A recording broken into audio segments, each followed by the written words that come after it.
তোমরা ভাবছো আমি গাজরের হালুয়াই তৈরি করছি, কিন্তু প্রথম আমিও ভেবেছিলাম আমি গাজরের হালুয়া তৈরি করব, কিন্তু রেসিপির মধ্যে টুইস্ট করে ফেললাম।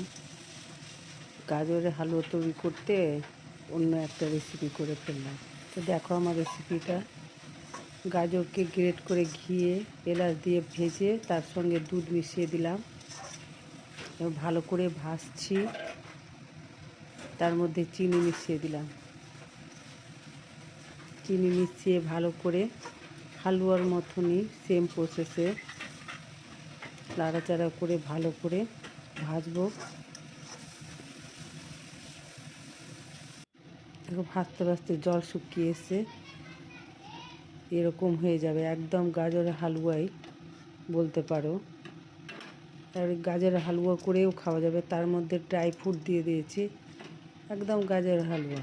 গাজরের হালুয়া হয়ে গেছে, আর দেখে একটু মনে হচ্ছে না নারকেলের মতো, নারকেলের নাড়ু যেরকম তাক হয় সেরকমই গাজরের হালুয়ার তাক হয়েছে। তাই আমি নাড়ু করার মাথায় আসলো কি নাড়ু করে কেমন হয়, তো যেরকম ভাবনা সেরকমই কাজ। তো টপাটপ হাতে ঘষে নাড়ু করে ফেললাম। এবার বলো আমার টুইস্টটা কেমন